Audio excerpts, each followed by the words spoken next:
Chers amis du fan club PSG, chers abonnés de ma chaîne YouTube, nous allons essayer de procéder au débrief du match que nous avons vu il y a quelques heures.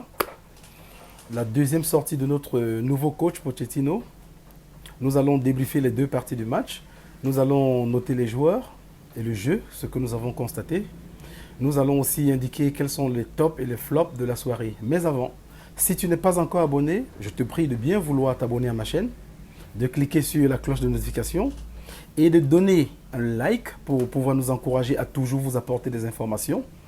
Et ainsi, mets dans les commentaires tout ce que tu auras constaté qu'il n'y a pas, qu'on n'a pas pris comme information, qu'on n'a pas donné comme information dans ce débrief. Alors, sans plus tarder, nous avons constaté effectivement que l'équipe du PSG a été très disciplinée.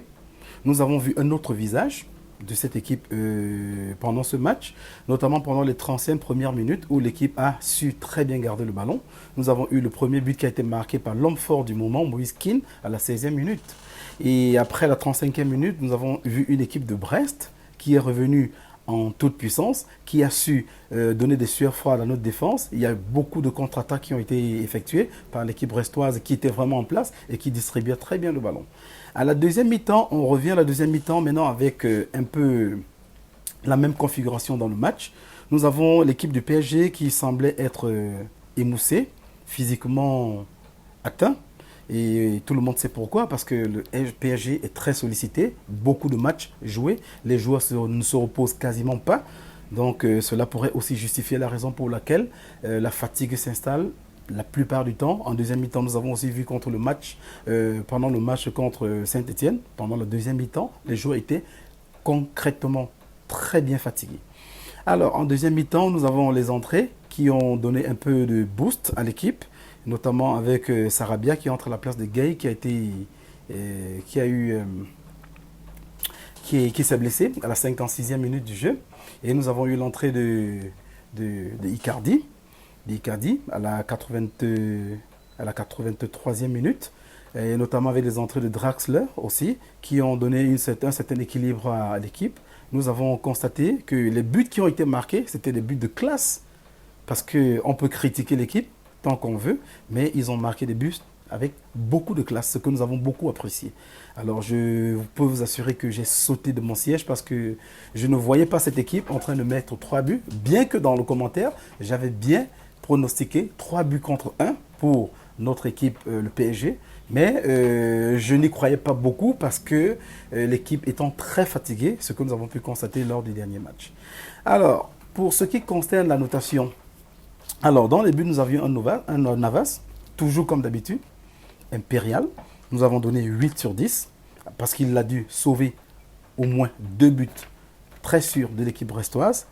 En défense, Marquinhos, toujours aussi solide à sa place. Nous avons donné 7 sur 10. Diallo, qui était tout près de Marquinhos, qui a bien suivi les instructions, était très bien discipliné. Nous avons donné un 6 sur 10, comparativement à d'autres matchs où Diallo fait beaucoup moins.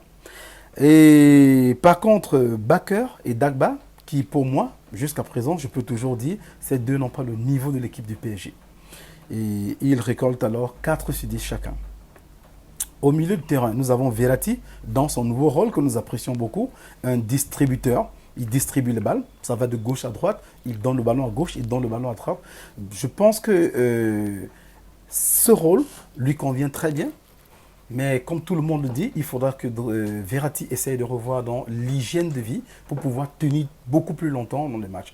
Nous ne savons pas ce qui va se passer lorsque Neymar sera de retour, quelle sera la configuration que Pochettino va devoir donner à l'équipe, mais nous attendons de voir. Mais pour le moment, je suis satisfait du match que déroule, de l'efficacité, de la productivité de notre petit Verratti. 7,5 sur 10. Gueye, nous avons pu noter Gueye. Nous lui avons donné la note de 5 sur 10, bien qu'il soit sorti sur blessure. Et 5 sur 10, pourquoi? Parce que nous avons constaté quand même que Gueye a été très discipliné. Quelques récupérations ont été effectuées. Mais des blessures qui interviennent toujours, on ne sait pas pourquoi, mais je pense qu'il faudra aussi que Gueye essaie de revoir dans peut-être son hygiène de vie. Peut-être c'est le cas, j'en sais rien du tout. Vous allez aussi mettre ce que vous pensez dans les commentaires. Nous donnons un 6 sur 10 à Herrera qui a ratissé beaucoup de ballons. Herrera qui a été assez solide aujourd'hui au milieu du terrain. Il a dû, vous allez casser beaucoup de lignes des Brestois, ce qui a empêché parfois quelques relances. Au niveau de l'attaque, nous avons un Keane, toujours égal à lui-même, avec un 7 sur 10, bien qu'il soit sorti. Bien qu'il soit sorti à la 105e minute et remplacé par Icardi, que nous donnons un 7 sur 10. Pourquoi? Parce que statistiquement, Icardi démontre de très belles choses. Alors, après avoir touché 4 ballons, avec 2 tirs, Icardi met un but. Et au total du match, Icardi prend 5 ballons, 2 tirs, 1 but et une passe décisive. Alors de très belles statistiques pour Icardi qui nous revient vraiment apparemment très en forme. Nous espérons que dans les matchs à venir, ce sera toujours le cas. Donc Icardi 7 sur 10, Keane 7 sur 10. Nous avons Mbappé, le cas Mbappé que tout le monde sait. Actuellement, Mbappé ne se porte pas au mieux. Mais contrairement à tout ce que tout le monde peut dire, moi je peux vous dire que moi je pense que Mbappé a beaucoup apporté à l'équipe. Il a beaucoup à apporter à l'équipe du PSG. Le commentaire ou les causeries qu'il pourrait avoir avec Pochettino pourraient faire que Mbappé puisse changer. Parce qu'aujourd'hui, tout le monde peut le constater, Mbappé est en train de se neymariser en quelque sorte. Ce qui n'est pas très positif pour lui. Parce que Mbappé n'a pas les mêmes compétences que Neymar en termes de dribble, en termes de déplacement. Donc il faudrait que Mbappé joue beaucoup plus sur ses capacités physiques, sur ses capacités de vitesse. Mais pour cela, il faudrait un très bon passeur au niveau du milieu. Nous avons vu aujourd'hui Verratti. Nous pensons qu'avec le retour de Neymar, ça sera possible de revoir Mbappé dans ses grands jours. Au niveau de Di Maria, personnellement, c'est un joueur que j'affectionne beaucoup. Mais malheureusement, depuis quelques temps, Di Maria n'est pas à son niveau. Il n'est pas du tout à son niveau. Je doute même bien fort s'il garde cette façon de jouer, qu'il puisse renouveler son contrat d'ici la fin du mercato de juin. Donc ce n'est pas très évident. Il faudrait que Di Maria se reprenne. Moi je pense que Di Maria pourrait jouer en remplaçant avec le retour de Rafinha très bientôt lorsqu'il sera remis de sa blessure. Lorsqu'il sera remis justement du Covid puisqu'il a été, il a été justement mis en quarantaine pour Covid. Je pense que Rafinha pourra très bien remplacer Di Maria. Qui, lorsque Di Maria, vous allez constater par le passé, l'année dernière par exemple, lorsque Di Maria était remplaçant, lorsqu'il entrait au stade, il démontrait d'autres choses. Et je pense que c'est quelque chose qui arrive à tous les joueurs par moment. Ils ont parfois des faiblesses. Ça arrive à tous les joueurs du monde entier. Tous les grands joueurs connaissent des moments pareils. Donc je pense que Di Maria nous reviendra peut-être au top d'ici les mois à venir. Donc voilà un peu la notation que nous avons pu donner. Alors nos tops et nos flops.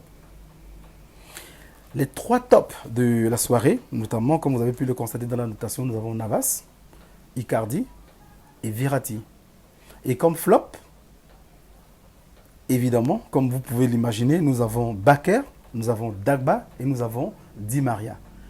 Donc voilà mes chers amis, voilà les chers fans de notre club de cœur, ce que nous avons pu faire pendant ce débrief.